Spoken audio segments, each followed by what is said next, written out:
Hi, this is Ryan with Stonefly Aquatic Nursery. Today we are going to be looking at eel grass, my favorite submerged plant. So stick around and let's get in the water.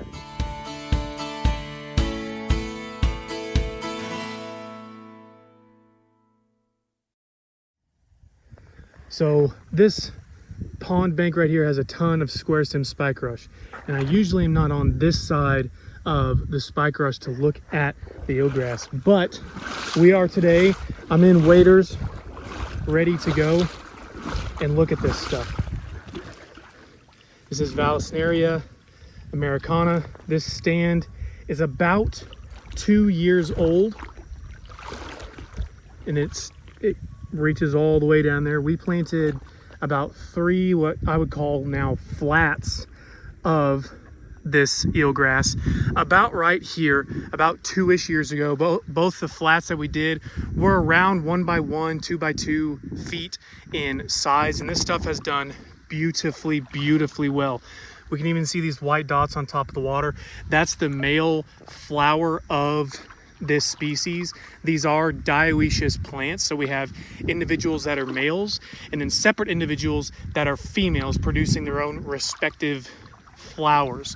I don't see any female flowers up right now, but the female flowers, they'll extend from what's called a pedicel. It's this staircase shaped stem that comes from the base of the leaves, and what that flower is going to do is sit right at the water surface, waiting for those little itty-bitty white male flowers to float into it to pollinate, to make the seed.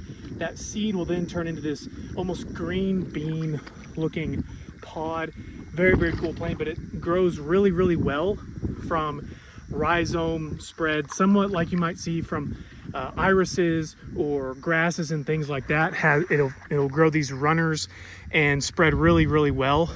Now this plant does tend to do better in clearer water conditions and tends to grow deeper when the water is clear, but you can see I've made it worse now that I've been walking around. But you can see we do not have clear water out here. We're in the Blackland Prairie. This pond stays pretty muddy year round, very chocolate milk-esque. And here's some of these runners that I knocked up with my feet walking around. And these guys are so tough. Since we're here, all we have to do is stick those roots in the ground and they'll take off. I know you can't see down in the water, but you can see that's about 1.5 feet, 2 feet of water that we're growing in right now. Some of it is going to be closer to 3. Now this is the low water time of the year. Here's some more of those runners, shows that a little better. So we have what we call the mother plant, daughter plant. Again, we're just going to plug those in the ground. We're in the low water part of the year, so during the spring and fall, a lot of these plants are really in closer to 3.5, 4 feet of water, the ones that are on the edge of that stand. But on top of all that nerd stuff, the reason I love eelgrass, it has a lot of potential from a fisheries perspective. It holds a lot of invertebrates that can be used by various fishes that are forage or sport fish species to feed on, to help grow those fish that you're wanting to grow. Creates this great canopy, really easy to fish with, like a weedless worm as well. Really cool stuff. Absolutely my favorite submerged plant. Here's some more right here. Here's a leaf that broke off. That's about 2 feet of leaf. So these have done really well. We've done next to nothing in terms of maintenance on these. They've taken care of themselves after they got established. They've started to spread. I even have seen them over here.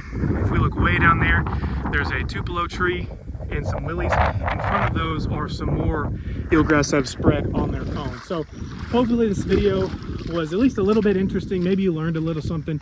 If you did, feel free to hit that subscribe button, hit that like button too. If you have any questions, feel free to reach out. We're more than happy to help any way we can. Thanks for watching.